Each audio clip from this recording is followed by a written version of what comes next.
Next presentation is Rodolfo, who is going to present our view of networking and what it means in the globalization era. Rodolfo, please.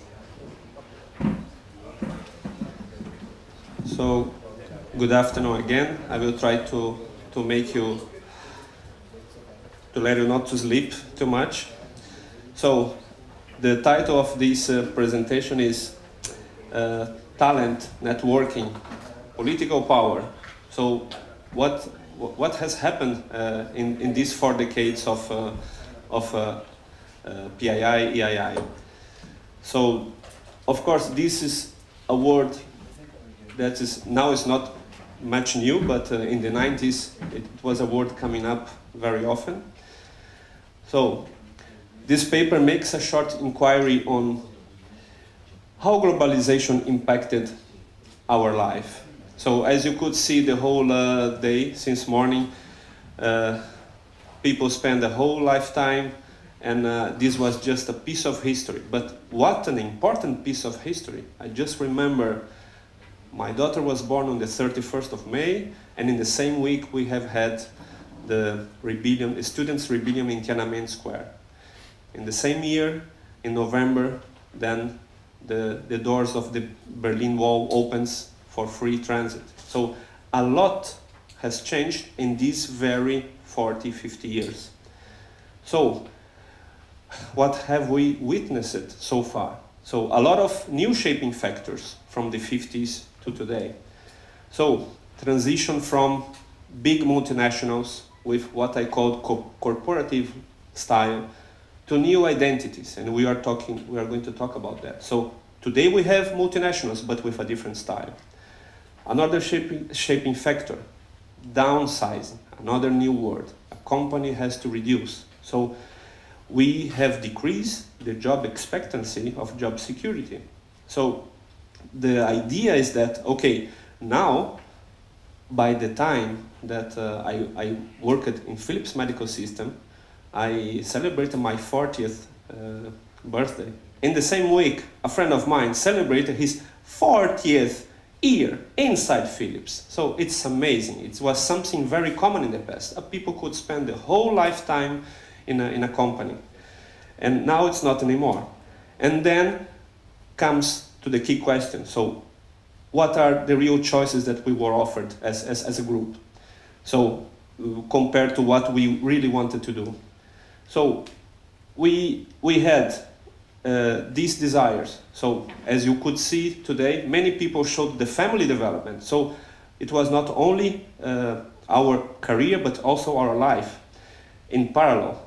And then today, is it still true that I can find a job of my passion, or do I need to relocate? So then I asked, what was the opinion of the community? So I sent a questionnaire. I borrowed you for 3 months. Please answer this questionnaire, please. And I had 300 valid email addresses.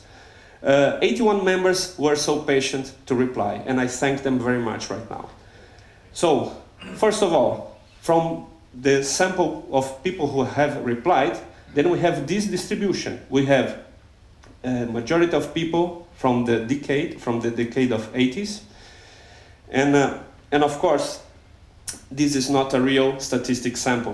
I will give the word to Javier Perea. He will show in more details the whole community, let's say, picture as from today. So, what about geographic trend? So, who brought back the experience back to their own country, and who were dragged by another country, another more attractive condition? So, as you can see here, 56% of people who replied went back to their own country.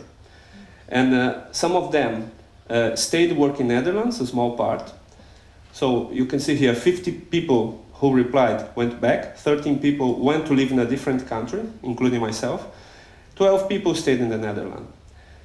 So as you compare these, the blue dots are the situation of people by the time they studied at PII.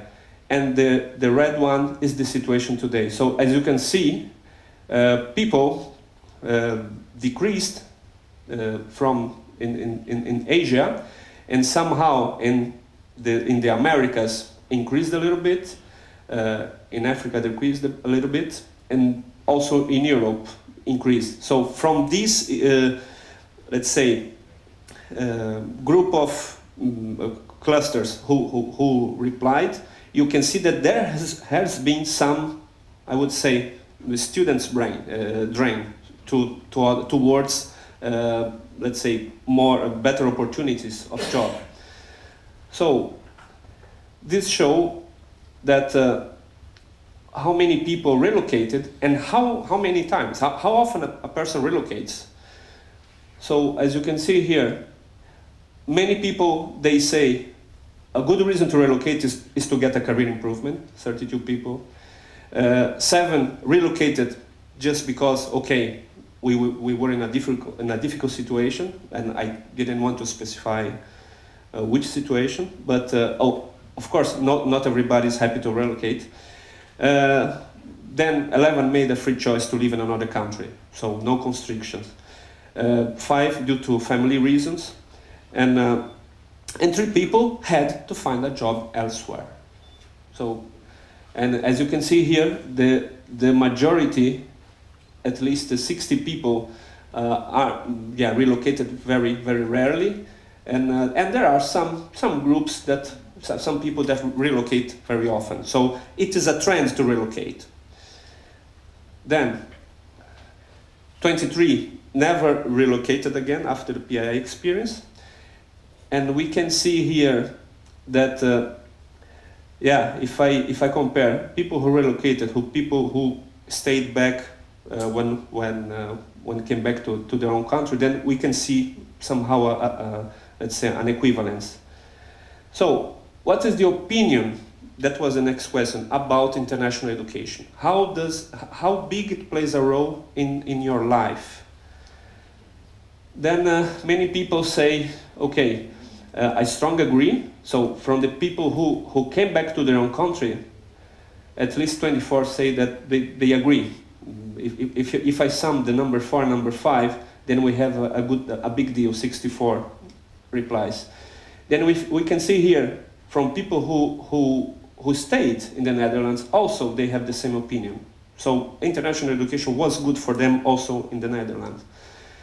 And again, for people who have been to a different country, then it's a common sense that it was. So if I make a sum of 4 and 5 of all 3, then we have at least 80% of people strongly thinks that the PII experience was valid and decisive for their own career. If you talk about political power, we know that we try to make ourselves visible all the time. So I asked, what is the major factor for you? Is it talent? Is it your talent, or is it your capacity to do networking, your capacity to meet people in exhibitions, etc. So 52 people strongly think that talent was decisive, was the key factor. 11 people think that networking was very decisive rather than the other factors. 8 people think that PII, the name, the brand, linked to Philips, and we could find it today in some presentations. So to say, okay, you come from Philips, besides the hassle to receive questions like, oh, my TV doesn't work, can you please repair? But besides that, Philips is a real brand name. So for these people, it was really key to say, okay, I studied, I had an experience in Philips. Then 8 people attribute to other factors, generally speaking. And 2 people think that political, just general political, not just networking, but okay, what we call savoir-faire, so trying to find people that support you was a key factor. So most of them, as you can see, capacity of networking and showing talent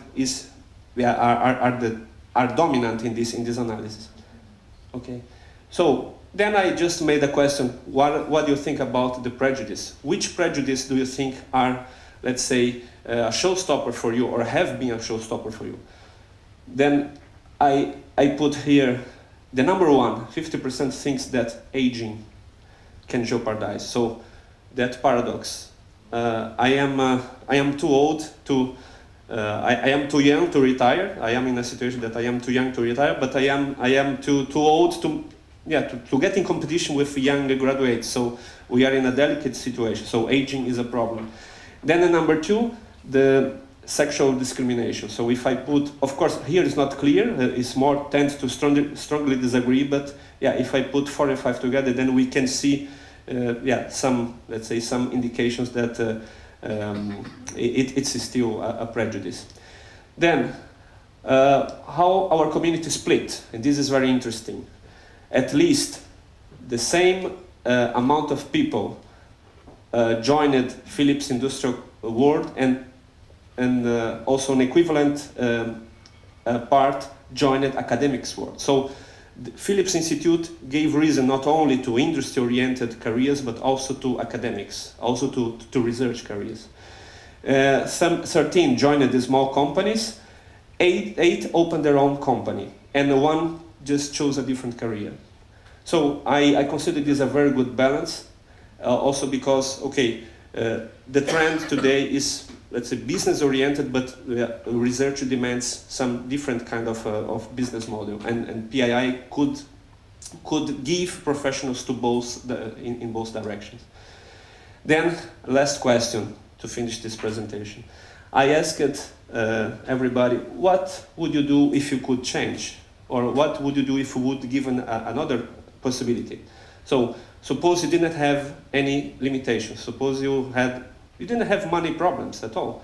Would you still choose the job that you are doing now?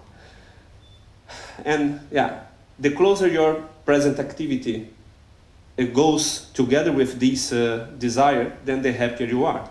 And sometimes it's not exactly in this way. Sometimes you are forced to take an opportunity because you don't have many opportunities. You are not given many opportunities. So the answer is most part of the community really would do the same thing. So I am happy to see that they would repeat the same choices. Then there is a group that would choose a different path. So 4 of these people would work for non-profit organizations. So PII community has a very deep humanistic value. 4 would open their own company, which is putting themselves to their own activity and giving much more enthusiasm to it. 3 would choose a different profession. 1 would become a professor, and another would work as a technical engineer. So look into this situation and thinking about the presentation of Ricardo, from atoms to zippers, high flexibility. So people can change the approach. People can change according to the boundary circumstances of the world, and yet find a good enthusiasm. So as a conclusion, we have witnessed at least 4 decades of history that changed very big the political landscape of the world, and PII was there. Yet such international group was offered many possibilities and achieved a lot of important results. The conference today is one snapshot of individuals and their personal results. On the other hand, this pool thinks that they fully benefit from this experience, in particular this PII experience.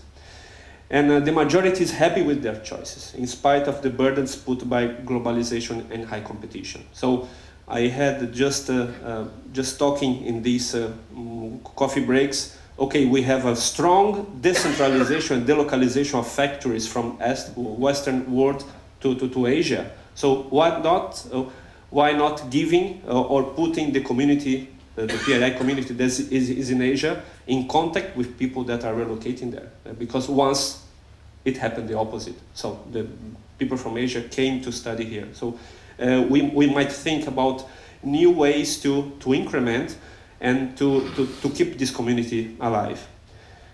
I thank you very much for your attention.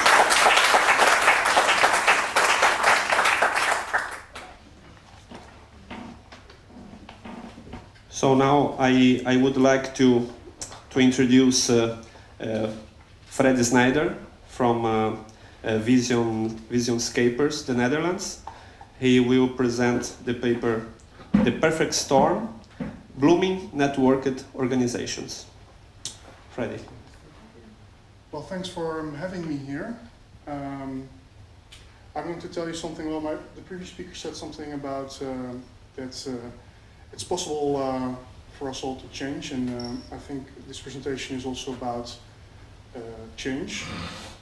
First, I would like to tell something about myself. So I'm Freddy Snyder. I'm currently independent innovation consultant since April this year. Before that, I've also worked at Philips for 9 years at Philips Research as a research scientist. And currently, I'm also developing Visionscapers.net, which is a network innovation company, and I would also like to tell something about that.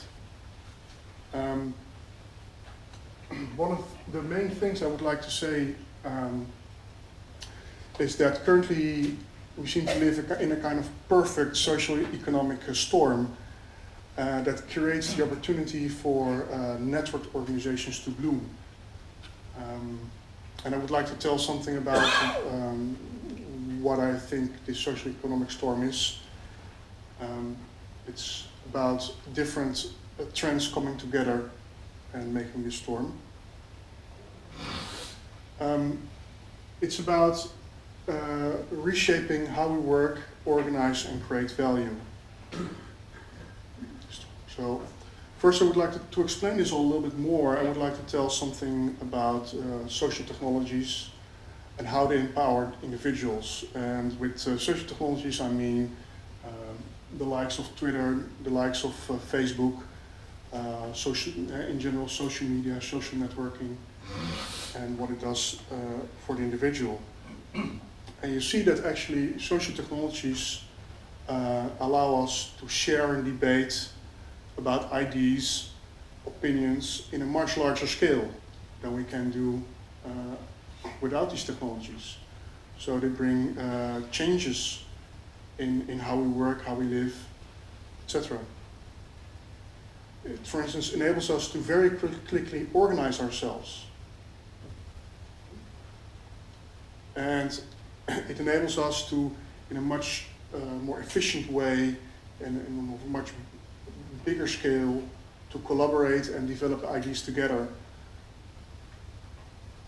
So, on top of that, social technologies have given individuals a voice that is equally powerful as that of large companies. Yeah? I can go on Twitter and tell about my good experience about a product or about a company, but also about my bad experience with a company. And others can then join in, say, yeah, I have the same experience, it's bad, it's good, it's great, whatever the opinion is. And in this way, consumers, individuals, people in companies, etc., have equal voices. So that changes a lot in what we want in life and what we can do. So the other thing that's going on is that we have to go, and actually related to that, that we have to go towards a new economy empowered by the individual. So something is happening here. Sorry about that.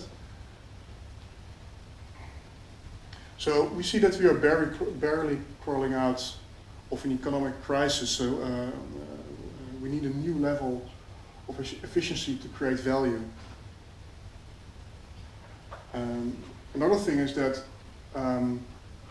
we always want something new, something better, something cleaner, something that gives us more fun. We're always looking for something new, so we use knowledge to create innovations, and that also creates economic prosperity. So our knowledge economy is very important, I think. And in there we need a new mode of operation that fits with the people in this knowledge economy. So the creative and highly skilled people in there. The thing is that creative and highly, I don't know how you feel about that yourself, but creative and highly skilled individuals want autonomy. And they always want to learn more, new things.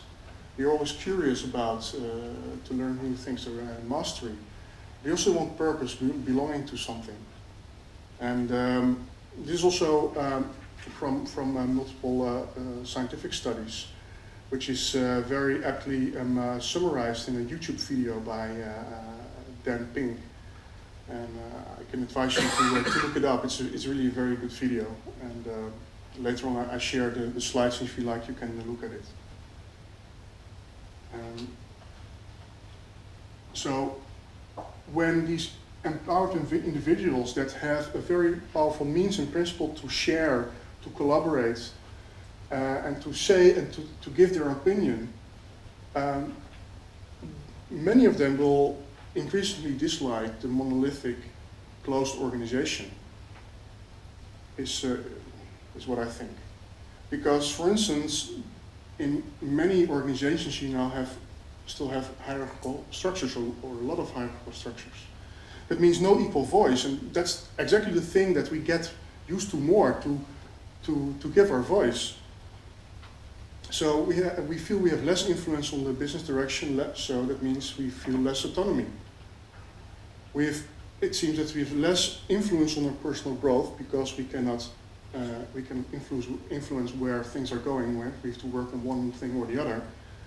So we have a feeling of less mastery, and we feel we have less insight into the company vision and operations. And then we could say, what's my purpose here? What am I doing in this company? And can I pursue my passion in work here? That's very important, I think. People, creative people, knowledge workers, I think they are often very passionate about what they do. From the other side, you have company boundaries. That means it's very difficult to share with the outside, difficult to collaborate with the outside. So again, you have the same things. And I see that here I have the same things here. But it's about that if you have these company boundaries, it's much more difficult to do the things you like to do. Also, if it could fit within the business of the company. And so it comes back to the same kind of principles. Last what I want to say about this is that these empowered individuals demand social involvement and social innovation from companies, because they have a much bigger voice now, and they can see and they can read all over the internet what's happening with their company and in the surrounding. So they demand, say, hey, my company should be good for, society, for my life, for my environment. So what does my organization do for society, for the environment, for my life? And so I think all these things together, all these trends that are actually related to each other, I think they can set the stage for a lot of networked organizations to bloom. So what do I mean with networked organizations? Well, in this context of this presentation, because you can have many different network organizations, I mean that it's a community of individuals and small companies working together to create value. And social technologies, which I've talked about before, enables this community to do this in a very efficient way, to self-organize and communicate efficiently, etc. So I think one of the key elements is what a networked organization can provide, is that it can provide the same mass as a large company, and also the same name in the market, the brand, as a traditional company, but it enjoys at the same time the ability of dynamically adapting to new situations and have instant access to knowledge, creativity, and skills. So it's much more flexible than traditional organizations are. So network organizations provide what our economy needs because it can it has economic efficiency. It provides an environment where creative new ideas have a bigger chance bigger chance, so you can create more innovations, which we need in a new economy. And it gives the highly skilled and creative more autonomy, improve mastery, and find more purpose. And it is a social innovation as a consequence. Okay, I'm all saying this and say, okay, yeah, right. So how does this work? Well, as I said before, I'm myself starting a network organization called visionscapes.net, which I would like to use as an example how we see that. So visionscapes.net is a networked organization. It's a networked innovation company in early development. So what is visionscapes.net? Who are you and what do we do? We are an emerging network of independent professionals like myself and others that organize to help clients realize new products and services together. So we work together, but we are independent. We are trying to build a diverse community because we think successful innovation needs a very multidisciplinary approach. Yeah? So we seek to combine as many different disciplines in our network as possible, from designers to marketeers, to engineers, to business strategists, and all sub-disciplines that are below that. And in that way, we also provide one entry to a very fragmented market of a growing group of independent professionals that you also see in the Netherlands. So how are we economically efficient? Well, we don't need big offices. We don't need expensive IT infrastructure. And we don't need the large staff to maintain the infrastructure that we do have. How does it make new ideas to have a bigger chance? Well, we are a very diverse community, so diversity leads to fresh new ideas. So the ideas are there, so that's the first thing you need. And we are independent. We are not inside employees in a company, although employees in a company can also feel very responsible. But very often, at the end of the month, still the paycheck comes in. You know, for independent professionals, it's different. If you don't do your work right, if you don't try to make the ideas happen that you have yourself, then yeah, you have nothing. And we have very little organizational structure that hinders us to develop new ideas. There is no committee that's going to tell something about, okay, this is a good idea, or that is a bad idea. No, it's only our own effort, and so how much effort we put in it, and in the end, the market decides if what we've made is good or not. So I'm almost done. And we have efficient means to communicate and collaborate, which also improves the chance of getting things done. Autonomy, mastery, and purpose. We stay autonomous, but by being in a group, we can help a much larger group of companies, so that helps us to stay autonomous. By being in a large group, we can also learn from many other people, and by also being able to cater a bigger set of clients, you can also personally learn more. And purpose. We are passionate about trying to realize innovations for ourselves and for clients, and we love to work together with others, you know, in the same field or in different fields, but who want to do something with innovation. And last, we are social innovation because it allows us to stay independent and keep us and let us do what we love most. We can continuously learn and grow in this situation. and it allows us to create value for clients and ourselves more efficiently. So that was my presentation, and I would like to ask you if you would like to join us to build a new network economy. Thank you.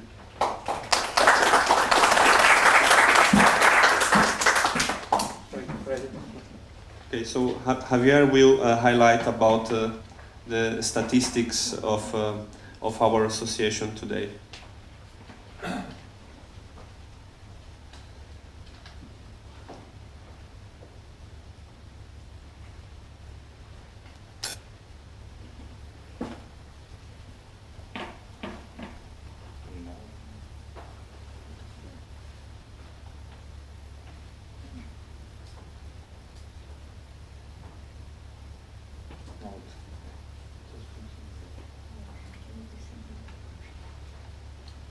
Computer.